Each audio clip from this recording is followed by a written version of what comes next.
ప్రకాశం జిల్లా వైసీపీలో మారుతున్న రాజకీయం 2024 ఎన్నికల్లో వైసీపీ ఘోర పరాభవం తర్వాత మాజీ మంత్రి బాలినేని శ్రీనివాసులరెడ్డి వైసీపీ పార్టీని వీడి జనసేన పార్టీలో చేరటం, అలాగే అద్దెంకి నుండి పోటీ చేసిన పాణ్యం హనుమిరెడ్డి 2024 ఓటమి తర్వాత అద్దెంకి నియోజకవర్గానికి దూరంగా ఉండటంతో వైసీపీ అధిష్టానం ఒంగోలు అసెంబ్లీ నియోజకవర్గ సమన్వయకర్తగా చుండూరి రవిబాబును, అద్దెంకి నియోజకవర్గ సమన్వయకర్తగా డాక్టర్ చింతలపూడి అశోక్ బాబును నియమించారు.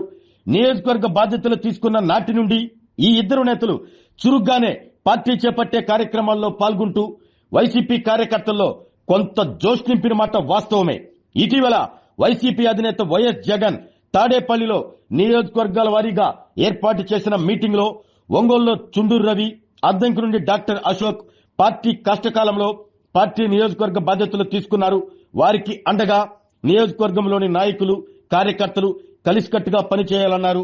అనంతరం వారిరువురితో వైఎస్ జగన్ ప్రత్యేక భేటీ అయిన తర్వాత అద్దెంకి, ఒంగోలు నియోజకవర్గాల్లో 2029 ఎన్నికలు లక్ష్యంగా కష్టపడాలని సూచించారు.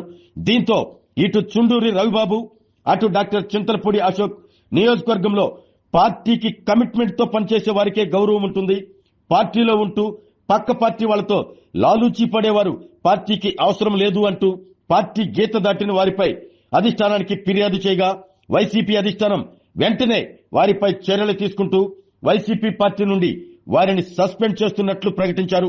ఒంగోలు నియోజకవర్గం నుండి బడుగు ఇందిర, బత్తుల ప్రమీల, అలాగే అద్దెంకి నియోజకవర్గం బల్లికొరువు మండల పార్టీ అధ్యక్షులు దేవినేని కృష్ణబాబును పార్టీ నుండి సస్పెండ్ చేయగా, సస్పెండ్ అయిన వారు మాత్రం వైసీపీ పార్టీ ఆవిర్భావం నుండి మేము పార్టీ కోసం పనిచేస్తే కావాలనే మమ్మల్ని పార్టీకి దూరం చేస్తున్నారు అంటూ వాపోయారు.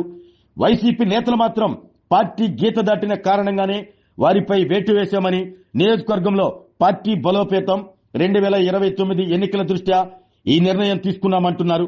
సస్పెండ్ అయిన వారు మాత్రం అధిష్టానం వద్ద తాడో పేడో తేల్చుకుంటామంటూ సవాల్ విసిరారు. మరి ముందు అద్దెంకి, ఒంగోలు రాజకీయం ఎలా ఉండబోతుందో చూద్దాం మరి.